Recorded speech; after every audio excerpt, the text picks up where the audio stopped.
I almost died again this week. Oh my, I definitely would not have been able to eat that apple in time if I had still been on fire. I really need to take armor more seriously. But that was day 58, and before I get to the rest of what happened this past week, I'd like to revisit a subject from my previous video. So in last week's video, I had talked about my plans for this world with regard to the 1.17 update.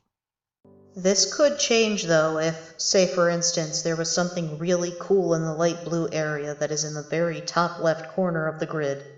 But hey, if you don't plan, you're planning to fail, and plans can almost always be revised. Turns out, I will be revising that plan much sooner than anticipated.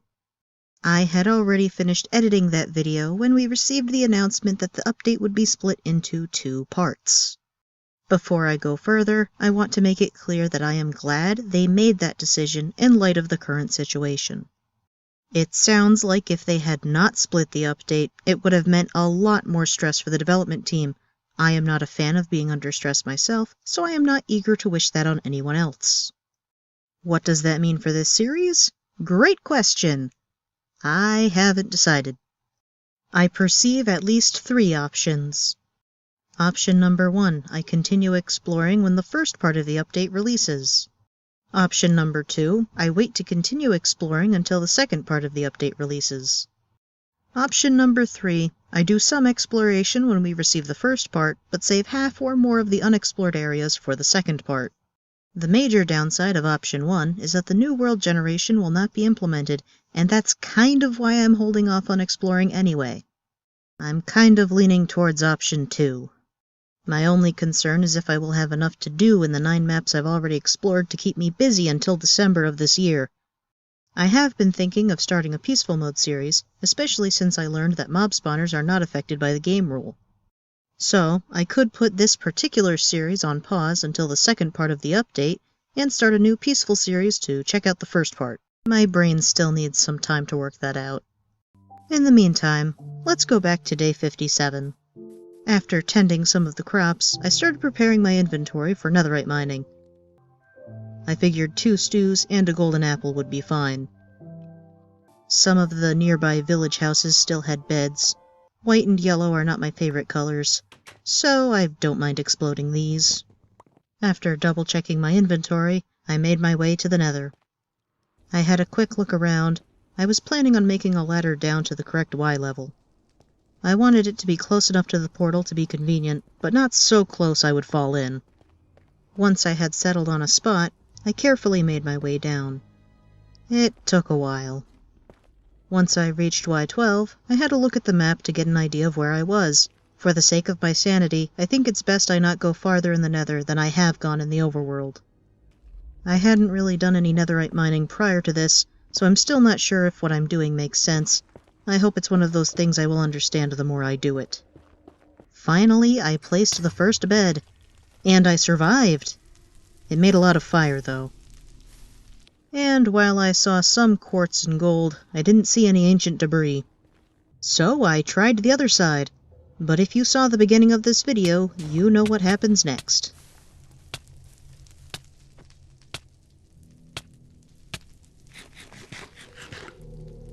But hey, I found some ancient debris.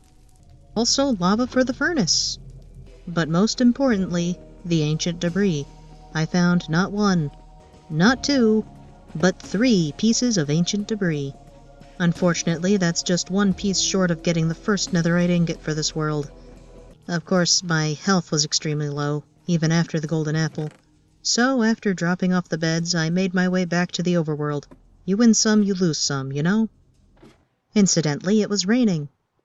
So at least the time I'd have to spend waiting to heal wouldn't be completely wasted. I then had the brilliant idea that I could heal faster by making my hunger go down faster by jumping in place.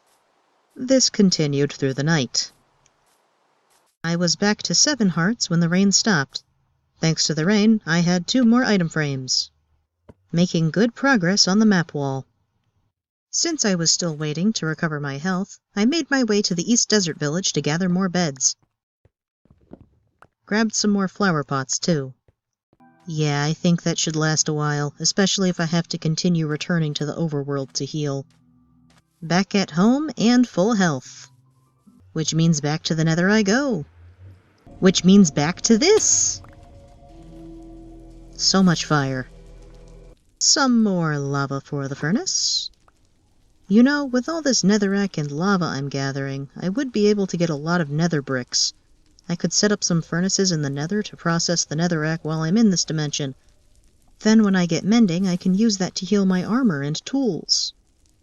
But there's the fourth piece of ancient debris. Here it is. Day 60, I have my very first netherite ingot. This is good. I still don't have mending or unbreaking, but this is good. Since my pickaxe would now last a little bit longer, I decided to return to the deep cave. I will be needing more diamonds if I want armor. And based on my experiences this week, I'm going to need better armor. Before I started strip mining, I figured I should see if the cave yielded any diamonds. It did not. This was at least partially due to the fact that I swam up a waterfall to the top of this ravine, which is definitely not the best place to find diamonds. I did get some iron for my troubles, though. Next day, I was still checking out the cave and gathering whatever iron and gold I found. Most of the cave was too high for diamonds, so I started strip mining. I got some iron, but otherwise it was slow, until I found them, diamonds, and there were 8 of them. That would be a whole chest plate, more if I could get fortune soon. I was back at full health when I returned home the next day. So, after sorting and storing my blocks from strip mining, I returned to the Nether for more netherite mining. Due to my previous experience, I tried using the bed from 1 block further away. I wasn't on fire, so I may do that from now on. Netherite is fireproof, but I am not, so I always punch out the nearby flames before mining the block. 1/4 of the way to the next ingot. Yet another bucket of lava for the furnace. My health was getting a little too low for my comfort, so I returned through the portal again. Waiting to heal, I continued tending the farm. This provided the bone meal I needed to gather more stew ingredients. Tomorrow would be day 64, a whole stack of days in this world. I wanted to do something special. So I gathered the sugarcane that had grown around the smaller pond. On my previous journeys, I had acquired some gunpowder and a fire charge. Since I usually play on peaceful, I haven't had many opportunities to make fireworks. The backyard would be suitable for duplicating flowers for dye. But this second orchid seemed like it would complement the jukebox well. The next day began with more bone meal gathering. At this point, I still wasn't completely decided on what colors I wanted for the fireworks. You can never go wrong with blue, though. Waiting for the crops to grow, I made some more stew. I will probably be going through these more quickly with the netherite mining. At least until I can get better armor. And who said beetroot was useless? Not only can I use it for red dye, but purple and magenta too. Actually, light blue and purple sounds like a good color combination for the fireworks star. Blue and purple are my 2 favorite colors after all. And the fire charge will make it a larger explosion. Wait, why is it not... Oh, I was supposed to put the fire charge in when making the star itself. Whoops. This is fine. I'll just make 2 kinds of fireworks. It will be more interesting that way anyway. And for the second one, we will do purple to magenta. And since it's a larger explosion, I'm going to give it a flight duration of 2. I don't know if it would be dangerous for me to keep it at 1, but just in case. Wait, this really took me the entire day. Really. But you know what? That's fine. Fireworks look better at night anyway. I guess it makes sense to keep my extra dyes in here with the other firework materials. I crafted a grindstone.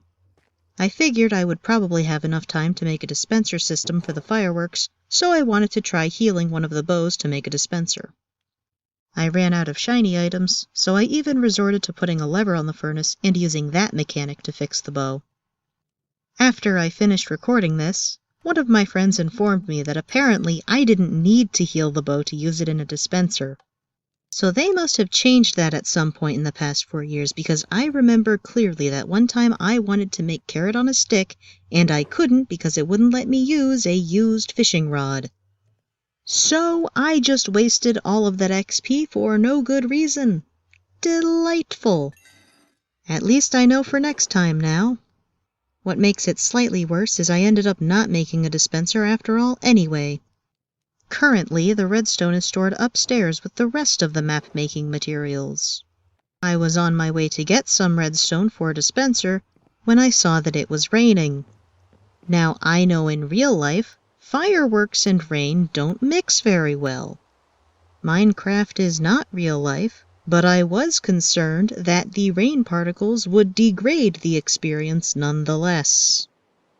Not to mention, I wanted to take advantage of the rain to get more stuff. Feeling incredibly, overwhelmingly defeated, I gave up on making a dispenser system. But I still wanted to celebrate, so I set off one of each of the fireworks. I think they turned out okay. 100 is another big number. Maybe I can aim to do a fireworks show then. At any rate, this storm is an opportunity to get more books. If you enjoyed this video, please consider subscribing so that you can catch the next installment. And if you didn't enjoy the video, your patience and persistence are to be commended. Thank you. But if you didn't like the video, you probably shouldn't hit the subscribe button, since that would mean you'd see more videos just like this one.